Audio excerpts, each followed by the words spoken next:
Hi, my name's Tracy and I decided to do a little tutorial DVD on how to use the Goodreader app for iPad for marking up your cross-stitch patterns. I personally love it.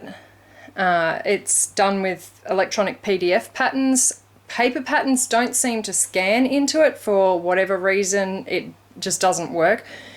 But PDF patterns that you download when you buy them from the net are fine. So, okay, let's start. To start, you open up your Goodreader app, and this is your main area. It will show you all your files are here on the left. You can ask for previews. Let's pick a file. It'll give you a preview. Now, one thing you do want to do is down here is your little settings tab. You want to go into your general settings and find where it says auto lock disabled and turn that on. Now, this isn't going to stop your device from going into sleep mode unless you're in this app. That's the only time it will do it, is when you're in this app. So close that. You want to select the chart that you want and say open in. Sorry, just double tap, sorry, my mistake. And this is going to bring up your chart. Now, there's a few things I do to make it easier for myself. You have your color list and your color key. This little arrow down here will allow you to print if you have a wireless printer. Now, I print a picture of the cross stitch that I'm doing and my color key, and I keep it in one of a plastic folder. I don't know if you can see that, I've probably zoomed in too close, beside me, so that I can I don't have to keep switching backwards and forwards in pages on the actual app to see what icon I need and what color I need. That works for me really well, saves a huge amount of time, and I don't lose track of where I'm up to. So the next thing you need to know is, you swipe to move your pages. That's fine. To bring up a menu, your main menu, tap 3 fingers on the screen. Now, it won't work if you tap the same finger 3 times. It's 3 fingers at the same time, and that will bring up your main menu. Now, this will have all open folders up here, or you can go back to your main menu screen that we were in a minute ago. We'll wait for it to load. It also will show you what page number you're currently on, down here. And it has this little padlock down here. Now, this is a handy little feature, because one of the things that I've noticed when you tap on things to highlight them, it's not going to do it now, is it has a habit of jumping around a bit. See, it changes pages instead of allowing me to highlight. Now, if you hit this little padlock, that's not going to happen. So that's really handy.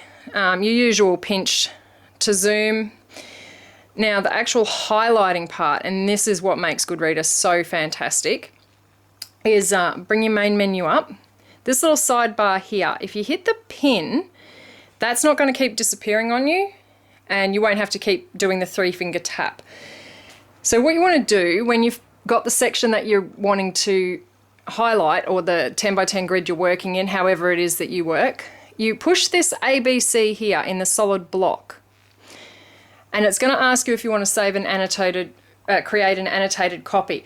Now, I do that because it keeps my original copy original and unmarked, so I would always suggest doing it. So you say yes, and you get your little menu up here. Now, while that is open, you can tap anywhere and it will highlight. You can do long runs. Some patterns will let you highlight this way. Others will let you highlight this way. It just depends on where you get your pattern from, and it's, not a big issue. If you make a mistake, like highlight an entire line by mistake, you simply hit undo.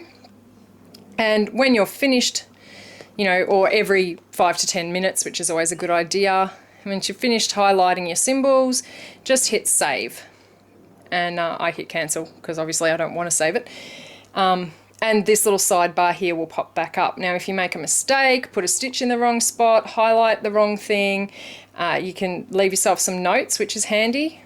I'll show you how, just in case you have hit save and you've made a mistake. Now, to delete this, you tap it and you select delete. And it'll ask if you really want to delete, and you say yes, and it's gone.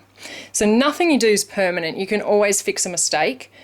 The other little feature that I like is if I press on that, it's going to give me colours to choose from for my highlighting.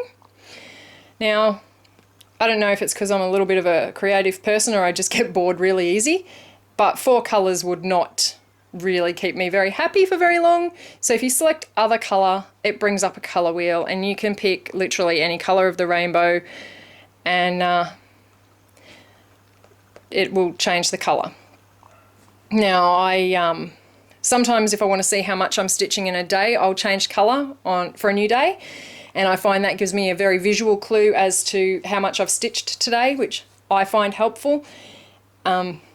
Probably the only other thing that you need to note is that when you're getting to about halfway and over through a highlighted page, it does slow down. It takes a while to process all the highlights and stuff.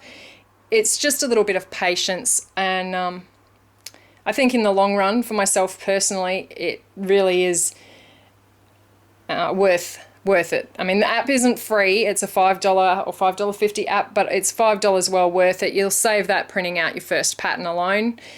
You know, you can take it anywhere, and the zoom feature's fantastic, especially for, you know, if you're getting a bit older or your eyesight's going, or sometimes you get, sometimes you just get symbols that are so close together, you know, arrows that all point different directions. It's really beneficial to zoom in and actually see them. So I hope that helps, and good luck and happy stitching.